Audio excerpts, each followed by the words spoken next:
Saudara, kita sudah bergabung dengan jurnalis Kompas TV Cindy Permadi yang saat ini sudah bersama dengan Menteri Perhubungan Budi Karya Sumadi. Cindy, silahkan dengan laporan Anda.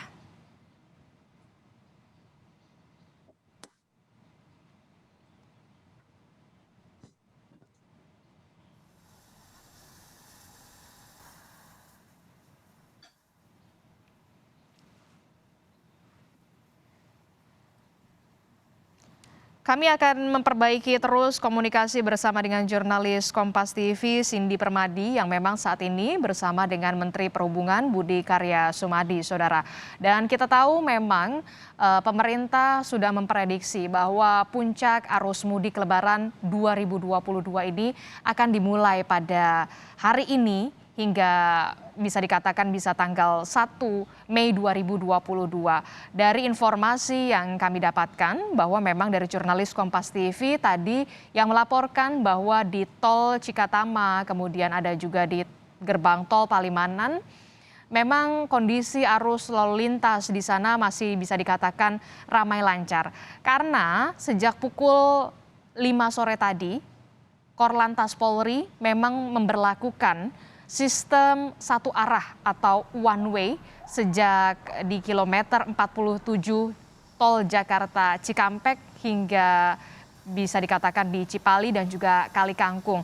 Dan sistem one way atau satu arah ini akan diberlakukan hingga pukul 12 malam nanti.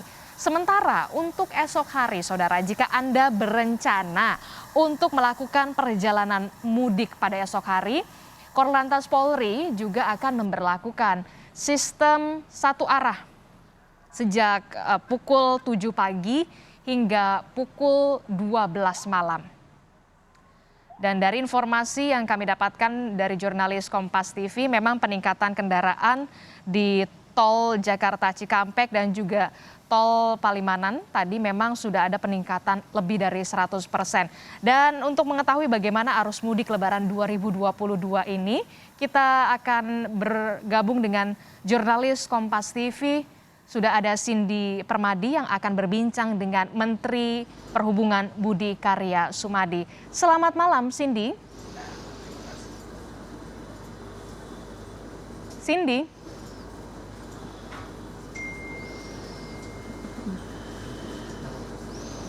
Cindy, bisa mendengar suara saya di studio?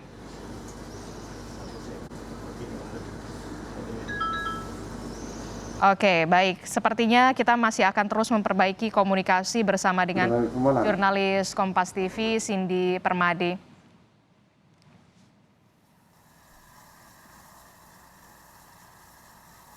Oke, baik. Kita akan melihat bagaimana kondisi arus lalu lintas, saudara. Ini adalah gambar visual di mana Menteri Perhubungan Budi Karya Sumadi memang sempat meninjau gerbang tol Kali Kangkung untuk melihat bagaimana peningkatan kendaraan yang terjadi di arus mudik Lebaran 2022 ini.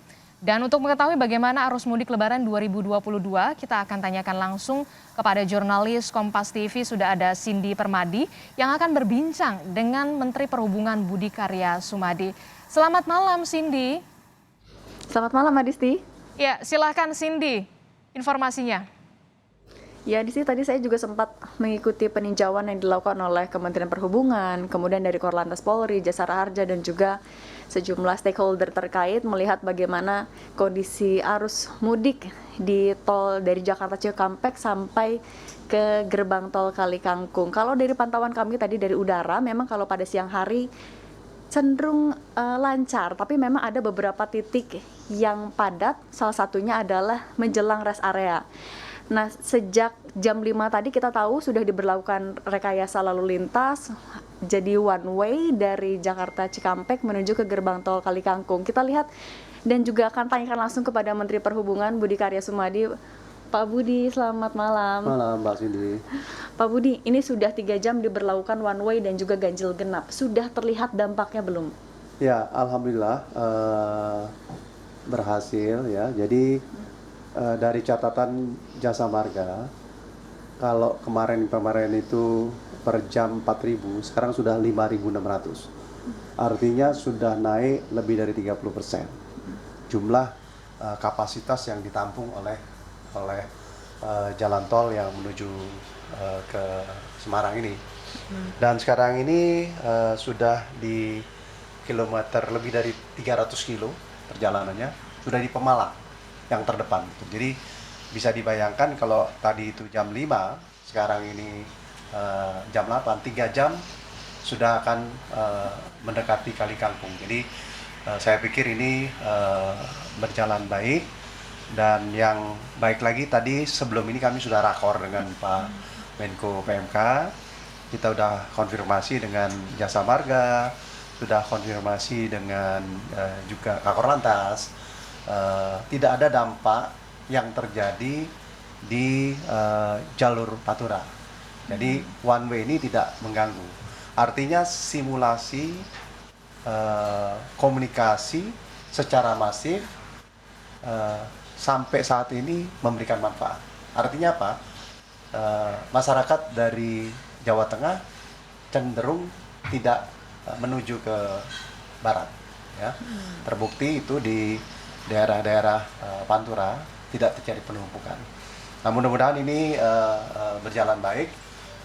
Kita akan laksanakan ini sampai jam 24 nanti. Tapi tentu segala sesuatunya adalah kewenangan dari Polri, karena tadi Pak Korlantas akan bersama Kapolri meninjau bagaimana progres daripada pergerakan one way ini. Dan saya pikir dalam diskusi kita juga tidak akan membuat ini fix. Bisa maju, bisa mundur. Bisa maju, bisa mundur. Karena kalau kita tidak lakukan itu, kita takutnya yang dari timur tidak mendapatkan space untuk ke arah barat. Oke, artinya akan ada evaluasi, apakah nanti, kan rencana awal sampai hari Minggu ya Pak ya, dengan jam-jam tertentu, artinya akan ada evaluasi apakah akan diperpanjang atau tidak. Nah Pak, untuk mengantisipasi juga nih Pak, kendaraan-kendaraan dari arah timur itu yang mau ke barat kan semua diarahkan melalui jalur arteri. Bagaimana memastikan tidak ada penumpukan di jalur arteri itu Pak? Sebenarnya dari jam, kan kita berikan itu, kita akan memberikan one way itu hanya jam 5 sampai jam 24. Jam 24 bisa masuk gitu. Jadi justru komunikasi pada masyarakat bahwa kalau mau ke arah Jakarta, lakukan jam 24. Karena itu sudah two way di situ. Sebaliknya sebelum ada one way ini kita sampaikan kalau mau ke Jakarta lah sebelum tanggal 28 gitu. Tapi di hari-hari pun ada window-nya. Window-nya itu dari jam 24 sampai jam 7. Tapi itu sendiri nanti dievaluasi. Kalau ternyata penumpang dari Semarang atau dari timur itu banyak, pasti ruangnya akan dibesarkan. Oke, Pak, kemudian juga yang jadi salah satu titik rawan kepadatan adalah rest area, Pak. Itu bagaimana mengatur masuknya bagaimana, Pak? Ya, ada dua ya. Satu adalah rest area itu sendiri.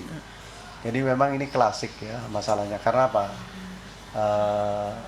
Tol Cipali itu kan relatif tidak banyak penumpangnya. Sehingga mengusahakan rest area dengan kapasitas yang besar akan way situ. Jadi jumlahnya itu dan besarannya tidak besar. Nah, itu menjadi satu limitasi yang tersendiri. Tetapi dengan kita lakukan dengan one way, maka mereka itu bisa ke kanan maupun ke kiri. Jadi jumlahnya 2 kali lipat. Ya. Lalu hal yang juga penting, kita memang sebenarnya sudah manage ya, sudah menyampaikan kepada asosiasi rest area itu, satu, waktunya 30 menit. Yang kedua, sudah ditambah toilet ya. Satu tempat itu sampai 100. Yang ketiga, kita juga minta para restoran menyiapkan menu-menu siap saji dengan harga yang utuh 100.000 atau 50.000 atau 20.000 supaya orang itu bisa ambil transaksi ya, Pak? langsung jalan gitu. Jadi effort itu udah ada. Satu lagi sebenarnya adalah kalau mereka itu ingin memang rest area, rest di kota-kota yang ada di sepanjang Pantura ini ya, dari Pekalongan, Batang, ada Cirebon, ada Brebes. Ini bisa dilakukan. Mereka pada saat katakanlah mereka yang di kilometer 300 Malang. Mereka rasakan, wah penat sekali, masuk ke kota.